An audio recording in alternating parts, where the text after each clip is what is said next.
जय हिंद साथियों, कैसे हैं सब लोग। दोस्तों आज हम लोग आर्ट ऑफ टीचिंग PYQ का क्लास नंबर 19 करने वाले हैं, तो सभी साथी अंतिम तक बने रहे, क्योंकि दोस्तों आज के क्लास में हम लोग काफी इंपॉर्टेंट प्रश्न को देखेंगे जो आपको सीधे परीक्षा में देखने को मिलेंगे।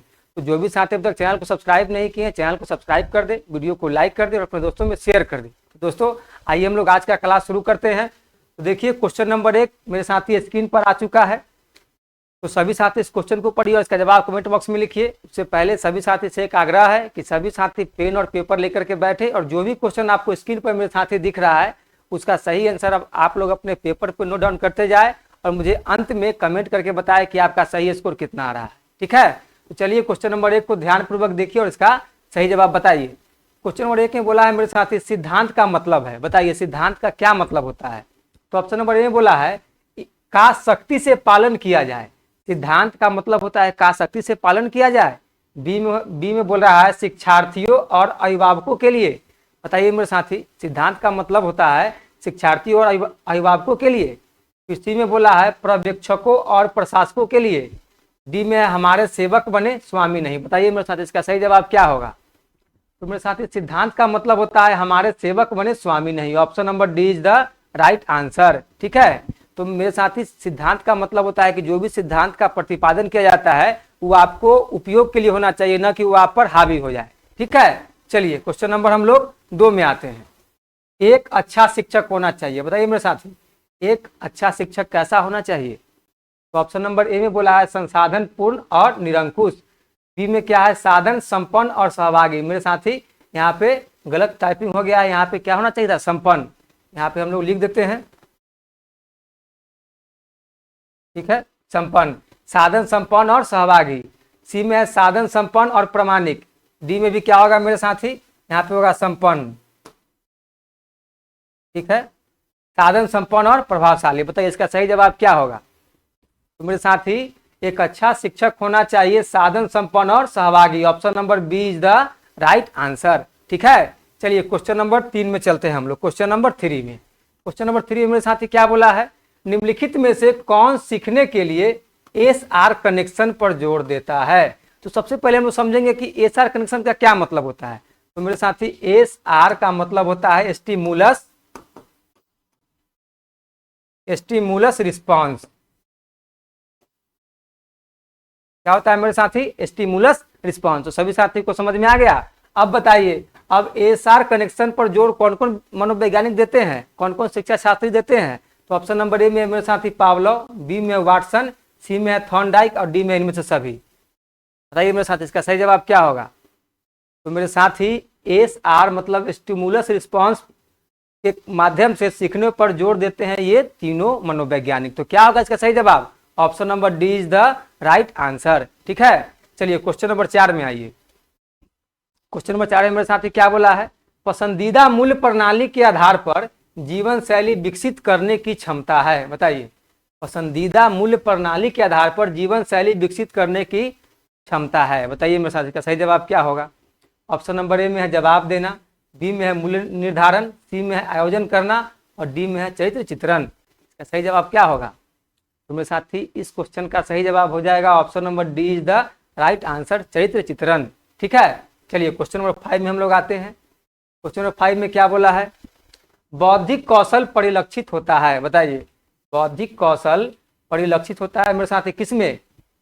ऑप्शन नंबर ए में है संज्ञानात्मक क्षेत्र डोमेन, बी में है भावात्मक क्षेत्र डोमेन, सी में है मनो शरीर क्रियात्मक क्षेत्र डोमेन और डी में है मेरे साथी उपरोक्त में से कोई नहीं। बताइए इसका सही जवाब क्या होगा। मेरे साथी बौद्धिक कौशल परिलक्षित होता है संज्ञानात्मक क्षेत्र डोमेन में। Option number A is the right answer. ठीक है, चलिए क्वेश्चन नंबर 6 में आइए। क्वेश्चन नंबर 6 में मेरे साथी क्या बोला जा रहा है निम्नलिखित में से कौन वैचारिक दृष्टिकोण की विशेषता है। बताइए हमसे पूछ रहा है कि निम्नलिखित में से कौन वैचारिक दृष्टिकोण की विशेषता है, उसको आप इन चारों ऑप्शन में से छांटना है। तो ऑप्शन नंबर ए में क्या बोला है इस दृष्टिकोण में चीजों को इसके सिद्धांतों तंत्र अनुप्रयोग आदि के बारे में बहुत विस्तृत रूप से सीखा जाता है। तो मेरे साथी बात तो सही बोल रहा है, लेकिन हम लोग क्या है ये पेडागोजी है, थोड़ा सा हम लोग को इस पर ध्यान देना होता है। इसे बेस्ट ऑप्शन भी दिया हो क्या पता। बी में है नई चीजें सीखने के लिए विभिन्न कौशलों का उपयोग किया जाता है। ठीक है, फिर सी में है इससे बच्चे में सीखने की क्षमता बेहतर होती है। डी में है इसमें सभी संज्ञानात्मक, भावात्मक और मनोक्रियात्मक क्षेत्र शामिल है। बताइए मेरे साथ इसका सही जवाब क्या होगा? इसका वैचारिक दृष्टिकोण की विशेषता कौन सबसे ज्यादा संदर्भित कर रहा है? तो मेरे साथ इसका सही जवाब हो जाएगा option number A is the right answer. इस दृष्टिकोण में चीजों को इसके सिद्धांत, तंत्र, अनुप्रयोग आदि के बारे में बहुत विस्तृत रूप में सीखा जाता है। ये सबसे ज्यादा बेस्ट ऑप्शन है। ठीक है, इसका सही जवाब होगा option number A is the right answer. चलिए क्वेश्चन नंबर 7 में आइए। अब इसमें क्या बोला जा रहा है? एक कक्ष में एक शिक्षक को क्या करना चाहिए? बताइए मेरे साथी, एक कक्ष में एक शिक्षक को क्या करना चाहिए? तो ऑप्शन नंबर ए में है उदाहरण या गैर उदाहरण दोनों नहीं देने चाहिए। बी में है केवल उदाहरण देने चाहिए। सी में है केवल गैर उदाहरण देने चाहिए। और डी में उदाहरण एवं गैर उदाहरण दोनों देने चाहिए। बताइए मेरे साथ इसका सही जवाब क्या होगा?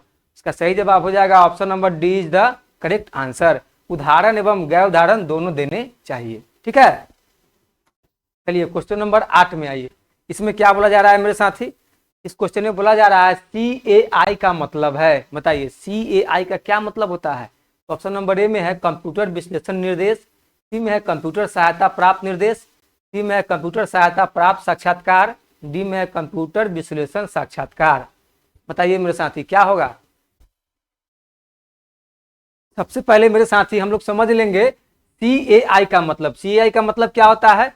तो होता है कंप्यूटर असिस्टेड इंस्ट्रक्शन। क्या होता है मेरे साथी? Computer assisted instruction. इसको हम लोग इंग्लिश में फुल फॉर्म बोलते हैं। और यहाँ पे क्या दिया है? हिंदी में हमको बताना है। तो क्या होगा इसका सही जवाब? तो मेरे साथ इसका सही जवाब हो जाएगा option number be the right answer, computer सहायता प्राप्त निर्देश। ठीक है, सभी साथी को समझ में आ गया? तो चलिए हम लोग क्वेश्चन नंबर 9 में आते हैं। क्वेश्चन नंबर 9 में क्या बोला जा रहा है? देखिए ध्यान पूर्वक। प्रोजेक्ट या असाइनमेंट, क्या बोल रहा है मेरे साथी? प्रोजेक्ट या असाइनमेंट जो छात्रों को अपनी समझ को मूल तरीके से प्रदर्शित करने की अनुमति देता है। क्या बोला है? प्रोजेक्ट या असाइनमेंट जो छात्रों को अपनी समझ को मूल तरीके से प्रदर्शित करने की अनुमति देता है, इसका एक उदाहरण है। बताइए मेरे साथ इसका एक उदाहरण क्या होगा? तो ऑप्शन नंबर ए में है देखभाल करना, बी में है समझ, सी में है विश्लेषण करना और डी में है अनुप्रयोग करना। बताइए मेरे साथ इसका सही जवाब क्या होगा? तो मेरे साथ इसका सही जवाब हो जाएगा, इसका एक उदाहरण हो जाएगा देखभाल करना। Option number A is the right answer. ठीक है, चलिए क्वेश्चन नंबर 10 में चलते हैं। क्वेश्चन नंबर 10 में क्या बोला जा रहा है? पाठ योजना का कौन सा घटक, पाठ योजना का कौन सा घटक ब्लूम के वर्गीकरण पर आधारित है? बताइए मेरे साथी, पाठ योजना का कौन सा घटक ब्लूम के वर्गीकरण पर आधारित है? तो ऑप्शन नंबर ए में है बनाना, बी में है समझ, सी में है विश्लेषण करना और डी में है देखभाल करना। तो बताइए मेरे साथी, पाठ योजना का कौन सा घटक ब्लूम के वर्गीकरण पर शामिल है, ब्लूम के वर्गीकरण पर आधारित है या शामिल है? कौन होगा? तो ये हो जाएगा option number B is the right answer, समझ। ठीक है, चलिए क्वेश्चन नंबर हम लोग 11 में आते हैं। क्वेश्चन नंबर 11 में देखिए मेरे साथी क्या बोला जा रहा है। सभी साथी इस क्वेश्चन का जवाब कमेंट बॉक्स में लिखिए। इसमें बोला जा रहा है सूक्ष्म शिक्षण सर्वोत्तम उदाहरण है। हमसे पूछा जा रहा है कि सूक्ष्म शिक्षण का सर्वोत्तम उदाहरण क्या है? तो इस हमसे यहाँ पे डैश में भरना है। क्या होगा मेरे साथी? तो ऑप्शन नंबर ए में बोला है रोल प्ले, बी में बोला है सिमुलेशन, सी में है प्रदर्शन और डी में है मानस मंथन। क्या होगा? तो मेरे साथी इस क्वेश्चन के अकॉर्डिंग हो जाएगा option number C is the right answer, मतलब प्रदर्शन। सूक्ष्म शिक्षण सर्वोत्तम उदाहरण है प्रदर्शन का। यहाँ पे क्या भरा जाएगा डैश में? प्रदर्शन। ठीक है, चलिए क्वेश्चन नंबर 12 में आइए। क्वेश्चन नंबर 12 में क्या बोला है? सूक्ष्म शिक्षण के भारतीय मॉडल की विशेषता यह नहीं है। बताइए, हम लोगों को यहाँ पे दिया है कि सूक्ष्म शिक्षण के भारतीय मॉडल की विशेषता यह नहीं है। इन चारों ऑप्शन में से एक विशेषता नहीं है, उसको तलाशना है। तो ऑप्शन नंबर ए में सूक्ष्म पाठ के पूरा होने के तुरंत बाद साथी छात्रों द्वारा अध्यापक शिक्षक को फीडबैक दिया जाता है। बी में सूक्ष्म शिक्षण प्रक्रिया के दौरान ऑडियो कैसेट और वीडियो फिल्मों का उपयोग किया जाता है। सी में सूक्ष्म शिक्षण प्रक्रिया में सिमुलेटेड कक्षा का उपयोग किया जाता है। डी में सूक्ष्म शिक्षण के दौरान विद्यार्थी अध्यापक विद्यार्थी एवं पर्यवेक्षक की भूमिका निभाता है। तो बताइए मेरे साथी, इसमें से कौन नहीं होगा? तो सबसे पहले देखिए, सूक्ष्म पाठ के पूरा होने के तुरंत बाद साथी छात्रों द्वारा अध्यापक शिक्षकों को फीडबैक दिया जाता है। तो ये तो बात एकदम सही बोल रहा है सूक्ष्म शिक्षण के अकॉर्डिंग। फिर है, सूक्ष्म शिक्षण प्रक्रिया में सिमुलेटेड कक्षा का उपयोग किया जाता है। यही बात मेरे साथ सही बोल रहा है, सिमुलेटेड कक्षा का उपयोग किया जाता है। फिर डी में बोला, सूक्ष्म शिक्षण के दौरान विद्यार्थी अध्यापक विद्यार्थी एवं पर्यवेक्षक की भूमिका निभाता है। बात सही बोल रहा है। तो इसमें से कौन गलत हो जाएगा? तो मेरे साथ इसमें से गलत हो जाएगा option number B is the right answer. सूक्ष्म शिक्षण प्रक्रिया के दौरान ऑडियो कैसेट और वीडियो फिल्मों का उपयोग किया जाता है, ये नहीं किया जाता है। ठीक है, तो चलिए क्वेश्चन नंबर 13 में आइए मेरे साथी। क्वेश्चन नंबर 13 में क्या बोला है? सूक्ष्म शिक्षण का दोष है। अब इन चारों ऑप्शन में से सूक्ष्म शिक्षण का दोष कौन है? तो ऑप्शन नंबर ए में बोला है वास्तविक कक्षा स्थितियों में सफल नहीं होना, बी में है पर्यवेक्षण का अभाव पाया गया, सी में है प्रतिक्रिया के लिए कोई जगह नहीं, डी में है अध्ययन की लंबी अवधि। तो बताइए मेरे साथी, इस क्वेश्चन के अकॉर्डिंग इसका सही जवाब क्या होगा? तो क्वेश्चन के अकॉर्डिंग मेरे साथ इसका सही जवाब होगा वास्तविक कक्षा स्थितियों में सफल नहीं होना। सूक्ष्म शिक्षण क्या होता है? कभी कभी वास्तविक कक्षा स्थितियों में सफल नहीं हो पाता है। ठीक है, तो इसका एक दोष ये माना जाता है। ठीक है, चलिए क्वेश्चन नंबर 14 में आइए। किस प्रकार की कक्षा में शिक्षक संसाधनों का सुझाव दे सकते हैं? किस प्रकार की कक्षा में शिक्षक संसाधनों का सुझाव दे सकते हैं और शिक्षार्थी घर पर आईसीटी का उपयोग करके सीख सकते हैं? उदाहरण के लिए वीडियो का उपयोग करके। देखिए दोस्तों, सबसे पहले इस क्वेश्चन को समझिएगा।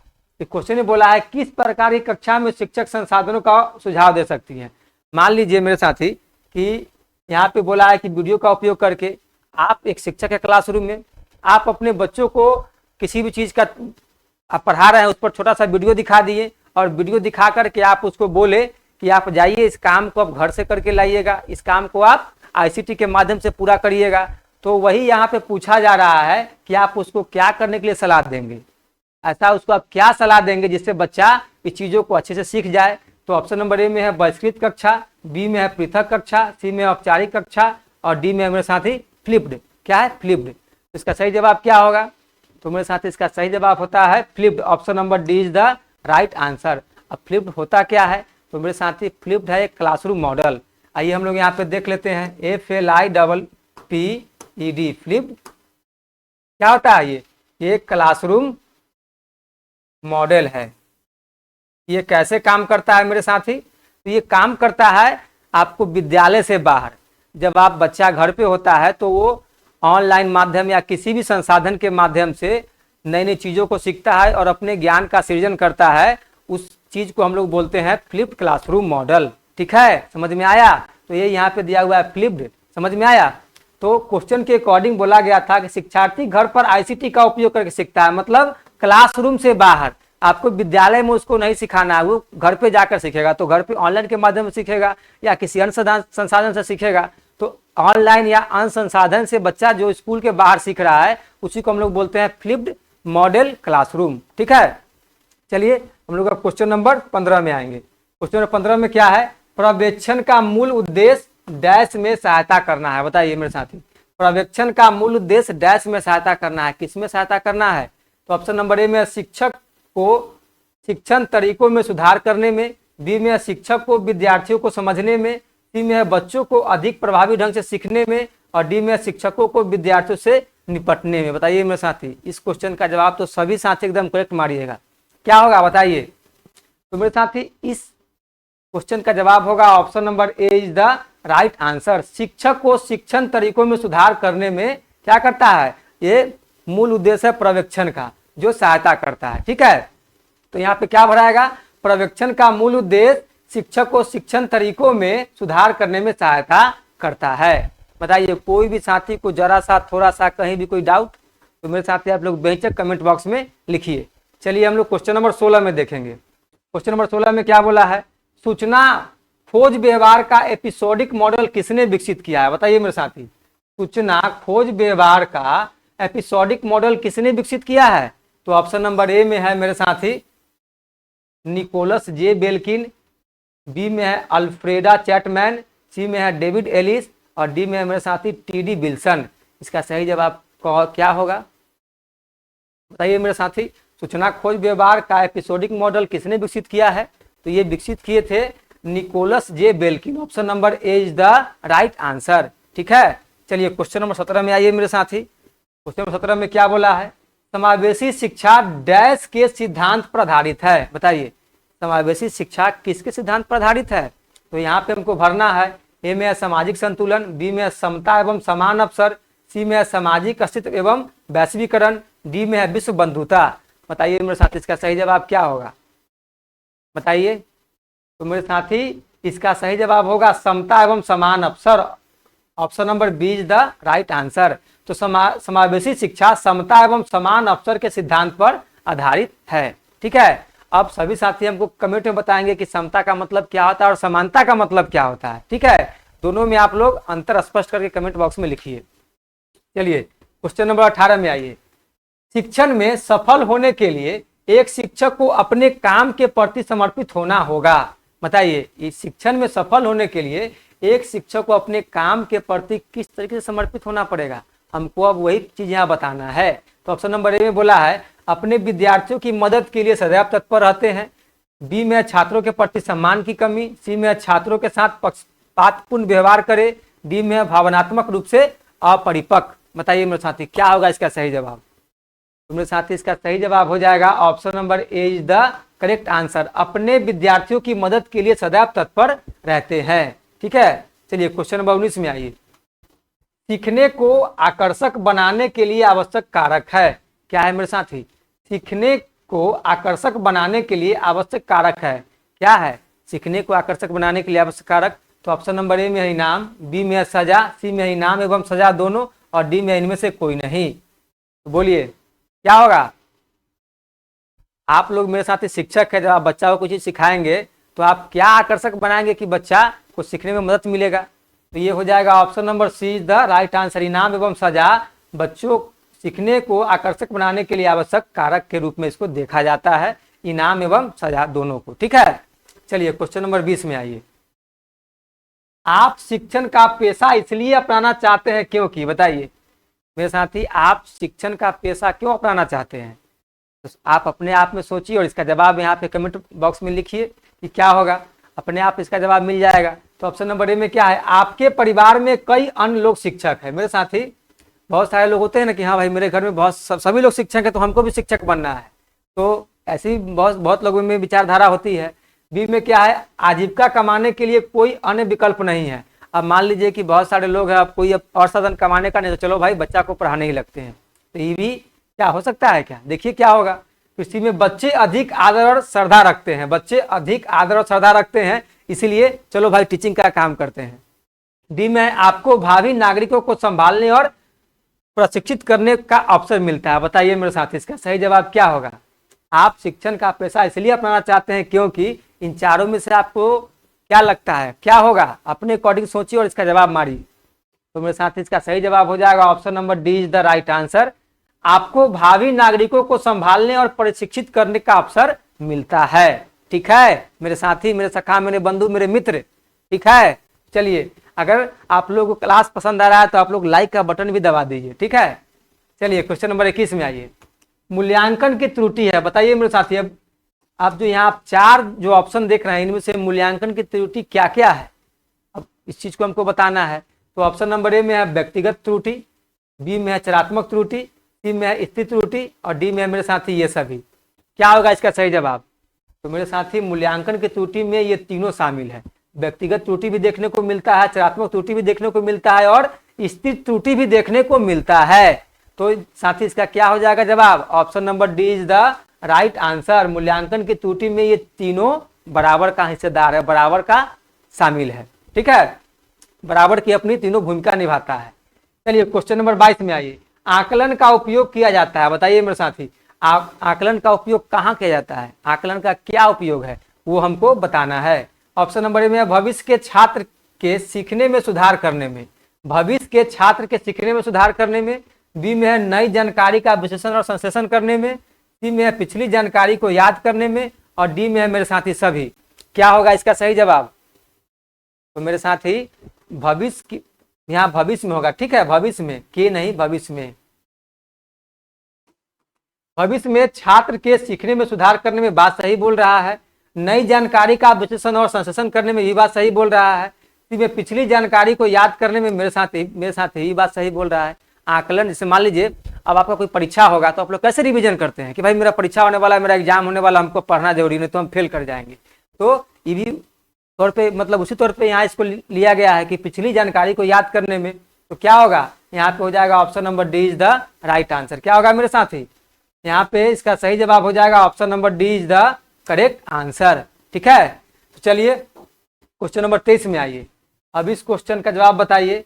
योगात्मक मूल्यांकन सीखने डैश का आकलन है। बताइए मेरे साथी, योगात्मक मूल्यांकन सीखने डैश का आकलन है, किस चीज का आकलन है? तो ऑप्शन नंबर ए में है से, बी में है का, और सी में है द्वारा, और डी में है के लिए।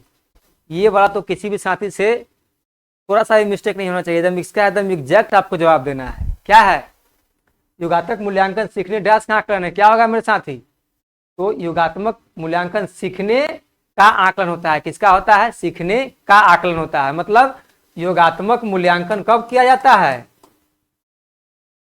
मेरे साथी? योगात्मक मूल्यांकन कब किया जाता है? सभी साथी कमेंट बॉक्स में बताइए। सत्र के अंत में, सत्र के अंत में। तो जहां भी का दिखे, का क्या मारना है? योगात्मक मूल्यांकन सीखने का आकलन है। मतलब जो आप जब सीख लेंगे, जो चीज आप पढ़ लेंगे, जब आपकी शिक्षण प्रक्रिया समाप्त हो जाएगी, उसके बाद जो मूल्यांकन होता है उसको हम लोग बोलते हैं योगात्मक मूल्यांकन। ठीक है, अब के लिए जहां पे रहे उसको क्या मारेंगे हम लोग, क्या समझेंगे? तो मेरे साथी रचनात्मक मूल्यांकन में होता है सीखने के लिए मूल्यांकन। ठीक है, तो यहाँ पे आ जाएगा रचनात्मक, रचनात्मक मूल्यांकन।